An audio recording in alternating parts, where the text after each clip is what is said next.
আসসালামু আলাইকুম সুপ্রিয় খামারি ভাই বোনেরা, আজকে আমরা চলে আসছি মোশাররফ ভাইয়ের খামার ময়নামতি বুড়িচংয়ে।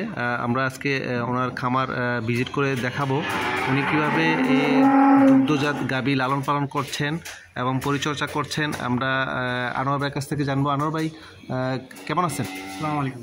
ওয়ালাইকুম আসসালাম। ভালো আছেন? হ্যাঁ ভাইয়া ভালো আছি। আপনি ভালো আছেন? জি ভালো।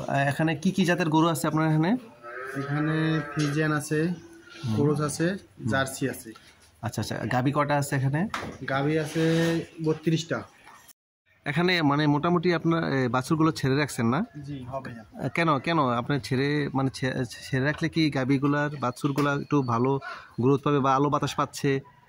না থাকলে ভাই কোনো অসুখ বিসুখটা একটু কম হয়, আবার মনে করেন সবসময় লাফালাফি করে বাচ্চা।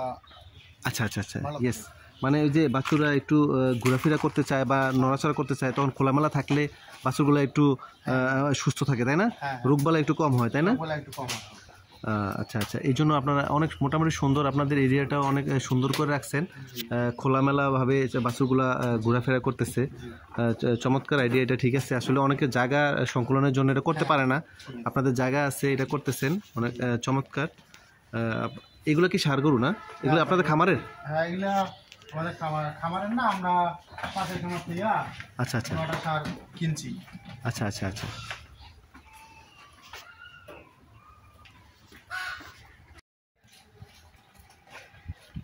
এটা অনেক সুন্দর হয়েছে। মানে মোটামুটি খোলামেলা বাছুরগুলা, কিন্তু দ্রুত বড় হয়, কারণ হলো দৌড়াদৌড়ি করতে পারতেছে, ওর খাবারটা একটু হজম হচ্ছে।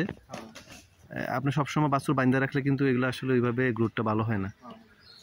এই যে একটু দৌড়াদৌড়ি করতেছে বাচ্চাগুলা।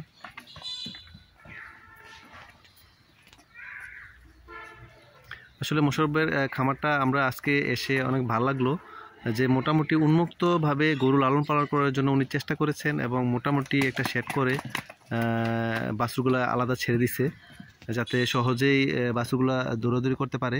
আর দৌড়াদৌড়ি করলে হয় কি, ভিতরে যে খাবারটা আছে, পেটের খাবারটা, এটা কিন্তু হজম হচ্ছে। আপনি সবসময় যদি এক জায়গায় গরু বেঁধে রাখেন, তাহলে কিন্তু ওই খাবারটা হজম হচ্ছে না, তার যে খাবারের পুষ্টি গুণাগুণ এবং শারীরিক বৃদ্ধির ক্ষমতাটা ওইরকম বাড়তে পারে না। খোলামেলা পরিবেশে অনেকে দেশে এবং দেশের বাইরে অনেকেই দেখবেন একদম প্রচুর ঘাস খোলা ঘাসের মধ্যে ছেড়ে দিছে, বাস গরুগুলো ওইখানেই দ্রুত বৃদ্ধি হচ্ছে। সবসময় খোলাই থাকে না, হয়তো রাত্রেবেলা আসতে গিয়ে ওই ছায়ার মধ্যে গিয়ে ওখানে ঘুমায়, তাই না? ওখানে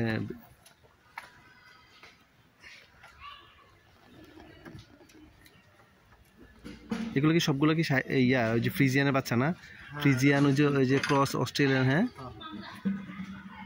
এটা কি মুন্ডি না? এটা ফ্রিজিয়ানই না? আপনার হাতের কাছে চলে আসছে।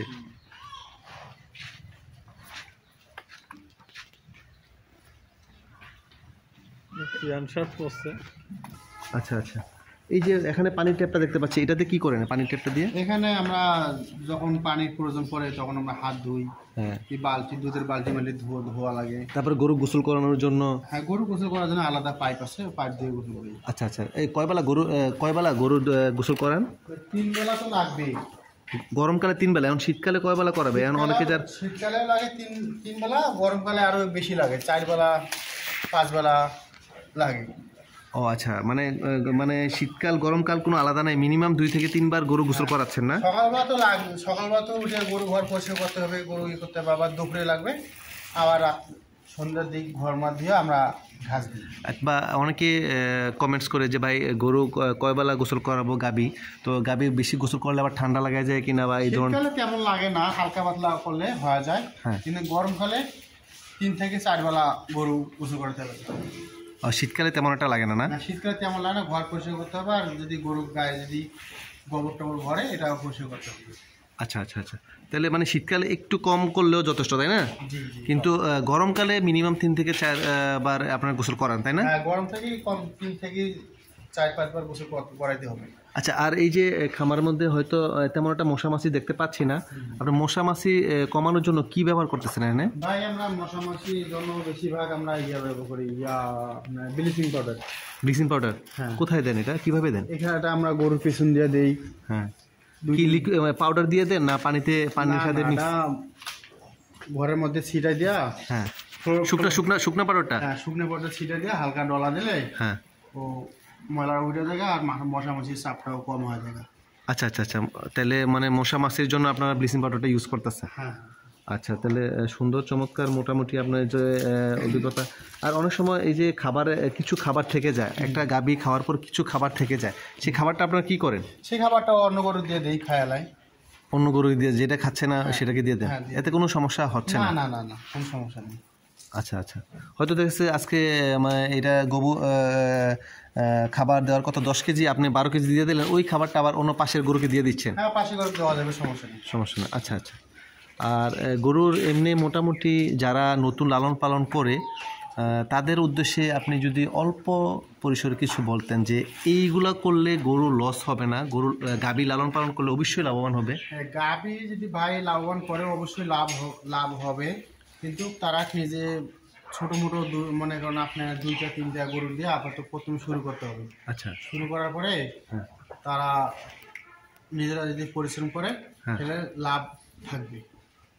আচ্ছা, কি কি আপনি গাভী লালন পালন করলে কি কি লাভ হবে?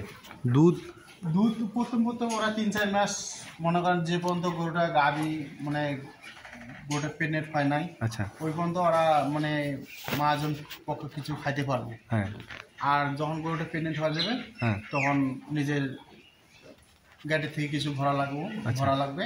হ্যাঁ আর দ্বিতীয়তে লাভ হবে, কম বেশি তো হবে, হ্যাঁ। কিন্তু তাদের বাচ্চারা বছর শেষে বাচ্চাটা 1 লাখ 1.5 লাখ টাকা কোনো ব্যাপারই না, তাই না? বছর শেষে এটাই হচ্ছে মেইন হচ্ছে গাভীর মেইন ইয়াটা হচ্ছে আর এমনি সাধারণ দুধ বিক্রি করে এটা খোল বসি টুসি এগুলাই খরচ হয়ে যায়।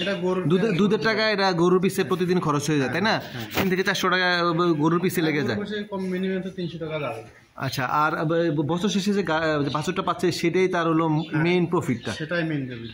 আচ্ছা, আপনারা মোটামুটি আপনার খামার থেকে যারা সরাসরি এই যে ভিডিওটা দেখছেন এবং ওনার কাছে যে অভিজ্ঞতাটা উনি শেয়ার করলেন যে গাভী লালন পালন করে মোটামুটি সবাই লাভবান হতে পারবেন, ওনার কথার আলোকেই কিন্তু আমরা আজকের এই ভিডিওটা প্রতিবেদনটা করেছি। আনোয়ার ভাই উনি আজকে 6 থেকে 7 বছর এই গাভীর সাথে রয়েছেন। আর আপনারা কি এই গোবর যে গরুর যে গোবরটা, এটা কি কোনো কিছু করতেছেন, জৈব সার বা জমিতে ব্যবহার করতেছেন রিসাইক্লিং? আমরা এখন বর্তমান ওই সব যাই নাই, এখন বর্তমান গোবর আমরা মানে গর্তের মধ্যে গর্ত থেকে হয়তো জমিতে বা এরকম জমিতে দিয়ে দিচ্ছেন, তাই না? হ্যাঁ। আচ্ছা, তাহলে মোটামুটি আপনার মানে গরু লালন পালন করতে এখানে তো কোনো মানে কোনো কিছু নষ্ট হচ্ছে না, গোবরটাও কিন্তু জমিতে জৈব সার হিসেবে ব্যবহার হচ্ছে, তাই না? অনেক কিছু করা যাবে গোবর দিয়ে।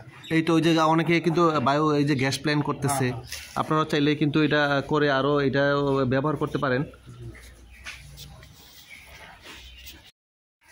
এখানে মোটামুটি গরু টোটাল কতগুলো গরু রয়েছে এখানে? এখানে গরু আছে বাচ্চা, হ্যাঁ, গাবি মিলা 72টা। ছোট মানে বাছুর টাছুর সবগুলো মিলে 72, সবকিছু মিলে 72টা আছে।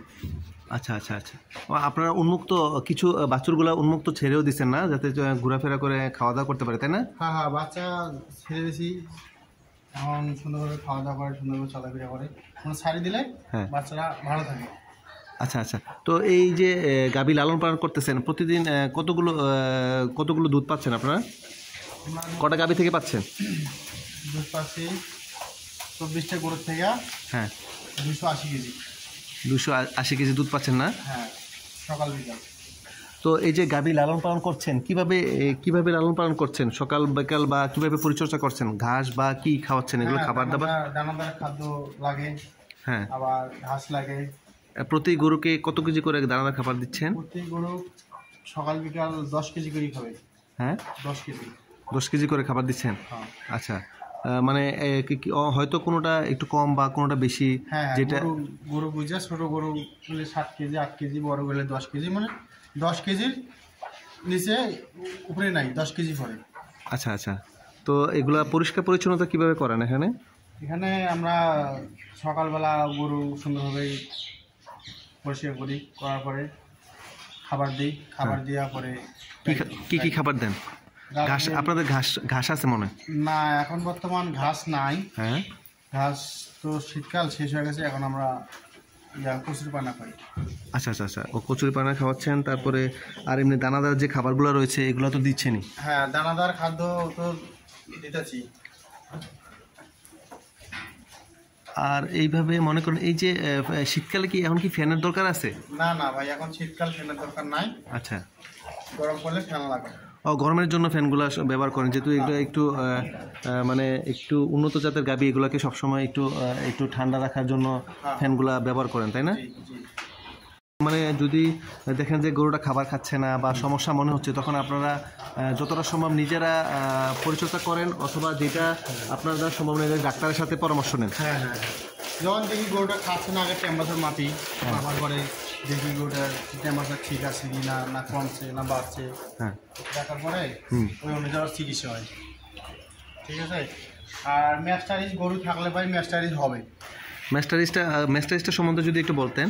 ম্যাস্টারিজটা মনে করেন গরু আপনার উলান খুলবে, আচ্ছা, গরু বান্ধি দইয়ের মতো ছাকরা আসবে, আচ্ছা, এটা ভালো করে টাইমে ক্লিয়ার করা লাগবে, বরফ দেওয়া লাগবে, পানি দেওয়া লাগবে, দেওয়ার পরে চিকিৎসা দেওয়া লাগবে। মানে এমনি নর্মালি আপনারা প্রথমে প্রাথমিক চিকিৎসাটা কি করেন যদি উলান ফুলে যায় বা এটা? আগে পানি প্রচুর পরিমাণে পানি দেন না? পানির পাইপ দিয়ে পানি দেন, তাই না? পানি দিয়া, হ্যাঁ, যদি ঘরে বরফ থাকে, হ্যাঁ, বরফটা দিলে আরো ভালো হয়। বরফের দিয়ে মানে ঠান্ডার ইয়াটা দিচ্ছেন না? হ্যাঁ হ্যাঁ হ্যাঁ, আচ্ছা আচ্ছা, দিলে ওটাও কমে আসবো, আর সাথে হালকা পাতলা ওষুধ করলে হয়ে যাবে। আচ্ছা আচ্ছা। তাহলে মোটামুটি আপনি যে সমস্যাগুলো দেখেন, বা খুরা রোগ হলে আপনার কি চিকিৎসা নেন? খুরা রোগ হলে গরু খুরা রোগ হলে ভাই আমরা চিকিৎসা দিই, স্টাফটোবেন আছে, হ্যাঁ, বেতাসুই ফিভার বেড আছে, অনেক ধরনের অনেক ওষুধ আছে। আর এমনি প্রাথমিক চিকিৎসাটা কি করেন? ওই যে অকটেন দেওয়া বা ঘাগুলা? হ্যাঁ, ঘায়ের মধ্যে অকটেন কি আপনার নেগোটিক্স পাউডার আছে, এটা দেই। কি পাউডার? নেগোটিক্স না? হ্যাঁ, এটা ঘায়ের লেগা দেই। আচ্ছা, আর মশামাছি পড়ে না, ঘাটাও শুকে যায়। আর কোভিসেট দিয়া দৈনিক ড্রেসিং করতে হবে ওই ঘাটার মধ্যে। কি দিয়ে? বায়োডিন দিয়ে? বায়োডিন দিয়ে আপনার ওই যে ঘাড় মধ্যে দিয়ে পরিষ্কার করে ঘাটার মধ্যে দিয়ে দেন না? হ্যাঁ হ্যাঁ, পরিষ্কার করে ওখানে ওষুধ লাগিয়ে দিতে হবে।